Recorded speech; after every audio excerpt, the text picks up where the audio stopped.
Hello दोस्तों, Hindi mirror पर फिर से आपका स्वागत है।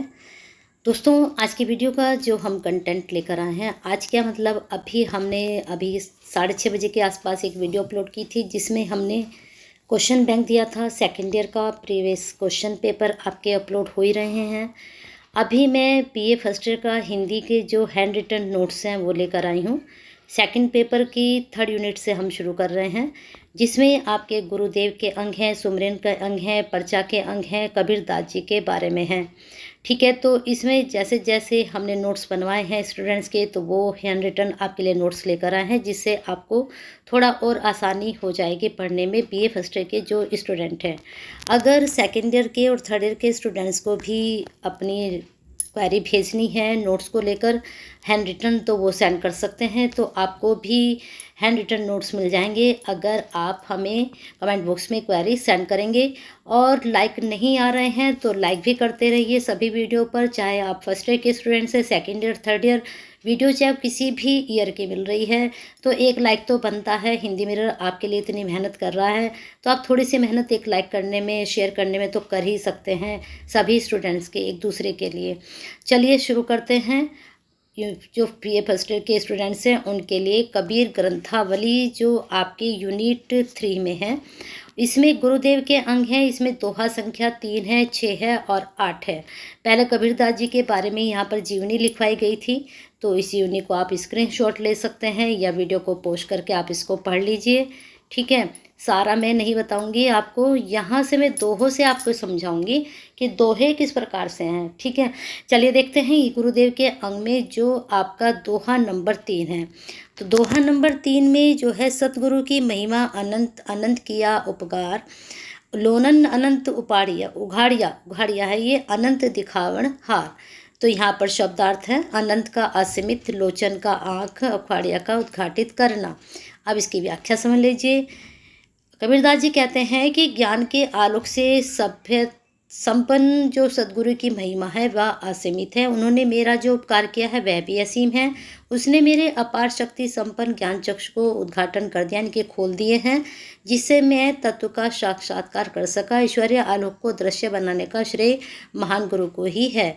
कबीर ने तत्सम और तद्भव शब्दों के उचित विन्यास से गुरु की अपार शक्ति, उपकारी वृत्ति तथा आध्यात्मिक कर्म को व्यंजित किया है। तो बहुत ही अच्छी व्याख्या यहाँ पर लिखी है, व्याख्या देख लीजिए। अब आते हैं छठे पर। 3 6 है ना आपका, छठा है, सतगुरु लई कमान करी बाहर लागा तीर, एक जो भाया प्रीति सु भीतरी रहे शरीर। लई का मतलब लिया, कमान का धनुष, भाया चलाना, भाया चलाया। ठीक है, चलिए आगे देखते हैं। सतगुरु ने धनुष हाथ में लेकर बाण चलाया या बाण चलाना शुरू कर दिया है। उन्होंने एक शिष्य द्वारा उसकी ग्रहण प्रक्रिया कर नहीं, बल्कि उसके मार्मिक प्रभाव को व्यंजित करने का प्रयत्न किया है। उन्होंने कहा है कबीरदास जी ने कि जब एक गुरु आपको ज्ञान देता है तो वह आपको बाहर से ही नहीं बदलता, वह अंदर से भी आपको बदल देता है, अंदर भी उसका प्रभाव होता है। आगे है प्रक्रिया, थोड़ा इसको ऐसे करना पड़ेगा आपके लिए। प्रक्रिया धनुष का तात्पर्य साखी या वाक्य यंत्र से है। बाण, हाँ अब ठीक है, थोड़ा सा इसको से कर देते हैं।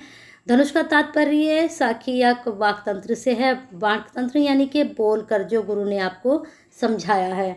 शब्द बाण से है, गुरु अपनी वाणी से बहुत ही उपदेशों, शीशे के कण जो पुट हैं, यानी कि जो आपके कानों के पर्दे हैं उन तक वो चीज़ें पहुंचाते हैं, आपके कानों तक वो बातें पहुंचाते हैं।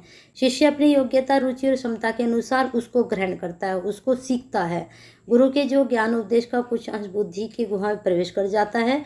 जो गुरु आपको उपदेश देते हैं, जैसे आजकल मैं आपके नोट्स डाल रही हूँ, आपके सभी क्वेश्चन बैंक डाल रही हूँ, तो इसमें से कुछ स्टूडेंट्स ऐसे होंगे जिन्होंने उसी के अनुसार अपनी तैयारी शुरू कर दी होगी, चाहे वो पूरे साल नहीं पढ़े हैं। अब लास्ट टाइम पर वो हिंदी मिरर से जुड़कर भी अपने अच्छे मार्क्स गेन कर सकते हैं, क्योंकि लास्ट ईयर भी जब MCQ बेस्ड बच्चों के एग्ज़ाम हुए थे तो हिंदी मिरर की तरफ से ही बहुत हेल्प हुई थी और स्टूडेंट्स ने अच्छे मार्क्स भी गेन किए थे। तो वही बात है कि कुछ स्टूडेंट्स जो हैं अच्छे से टीचर्स की बातों को सीख जाते हैं, कुछ नहीं सीख पाते। तो कबीरदास जी ने यही बात यहाँ पर कही है। कबीर ने अपनी शिष्यत्व की योग्यता का इस साखी में संकेत करते हैं। साखी की भाषा खड़ी बोली में अधिक समीप है। तो ये सब यहाँ पर बताया गया है। अब आते हैं 8वें पर। 8वें में क्या बताया गया है? सतगुरु मारिया बाण भरी धरी करी सुधी मूठ, अगी उखाड़े लागे गए दवासु फूट। ये आपका है, यहाँ पर शब्दार्थ है, इसको आप चेक कर सकते हैं।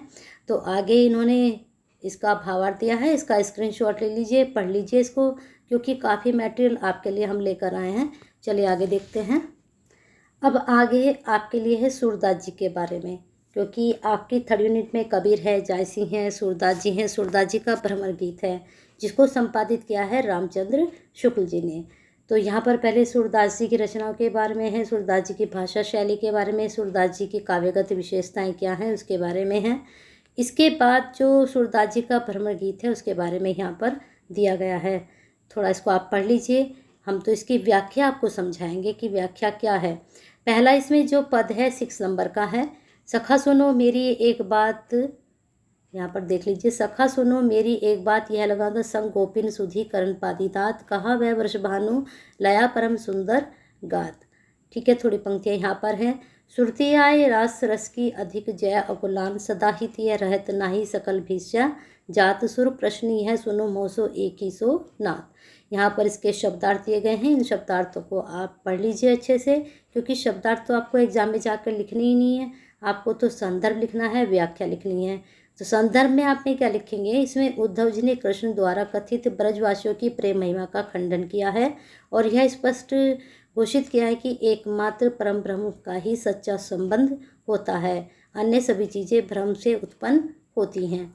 तो यहाँ पर इसकी व्याख्या है, श्री कृष्ण जो हैं उद्धव को भेजते हैं और वो उनको बताते हैं कि कैसे कैसे आपको वहाँ पर बोलना है जाकर। तो कहते हैं कि हे मित्र, मेरी एक बात सुनिए। एक बात से आशय यह है कि जो झूठी बातें हैं, अनगढ़ बातें हैं, उनको छोड़कर एक तथ्य की बात बताई जा रही है। वह तथ्य है प्रेम उत्सव का स्वरूप। जब मैं कुंज की लताओं में गोपियों के संग जो वहाँ पर क्रीड़ा करता था, रासलीला करता था, उसका स्मरण करता हूँ तो पछताना पड़ता है। यद्यपि मथुरा में सभी भौतिक सुख उपलब्ध थे, परंतु गोपियों के साथ क्रीड़ा करने में जो सुख मिलता था वह यहाँ का जो कितना भी मुझे यहाँ पर मिला हुआ है, मुझे उसका अभाव सालता है। अब यहाँ उस सुंदरी राधा का दर्शन कहाँ और जब उनकी याद आती है, जिसमें राधा और गोपियों के साथ नृत्य में भाव विभोर हो जाता था। तो इन पंक्तियों का अर्थ यहाँ पर यह दिया गया है।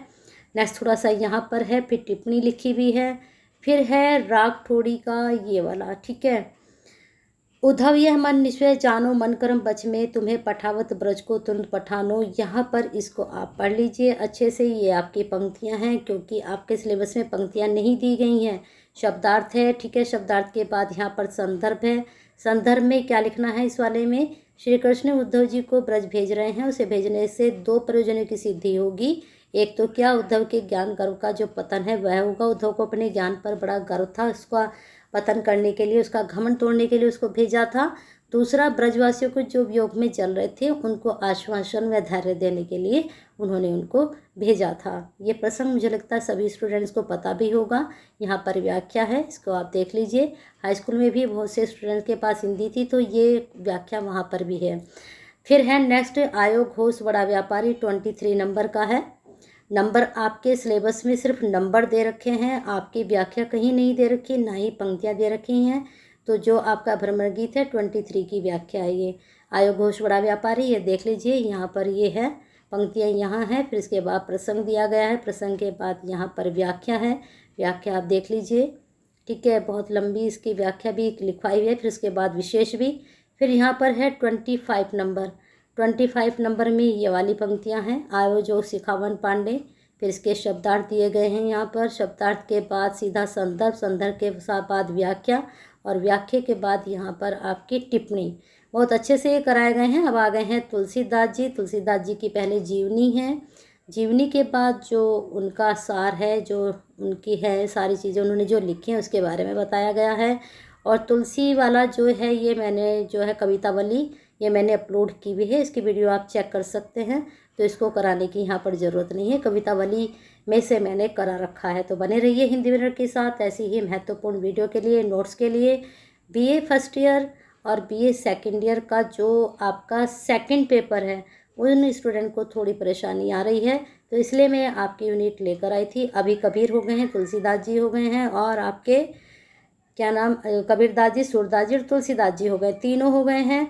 जायसिका पद्मावत मैंने अपलोड किया हुआ है, उसको आप देख सकते हो। मानसरोवर खंड मैंने अपलोड किया हुआ है। अगर नहीं मिल रहा है तो मुझे कमेंट बॉक्स में अपनी क्वेरी सेंड कीजिए। मैं आपका जो मानसरोवर खंड है दोबारा अपलोड करूँगी। वह 2 पार्ट में है, 1 पार्ट और 2 पार्ट, उसकी भी व्याख्या अच्छे से समझा देंगे। तो बने रहिए हिंदी विनर के साथ। तब तक अगर अब तक आपने सब्सक्राइब नहीं किया है तो कर लीजिए, और हिंदी विनर की तरफ से एक लाइक तो बनता है, कर दीजिए, क्योंकि हिंदी विनर आपको इतनी हेल्प कर रहा है, इतनी हेल्पफुल वीडियो, इतनी बेनिफिशियल वीडियो सेंड कर रहे हैं, तो एक लाइक तो बनता है। साथ में शेयर कीजिए उन स्टूडेंट्स के लिए, ज़्यादा से ज़्यादा जो स्टूडेंट्स ऐसी ही वीडियो का इंतज़ार करते हैं, उनको शेयर कीजिए।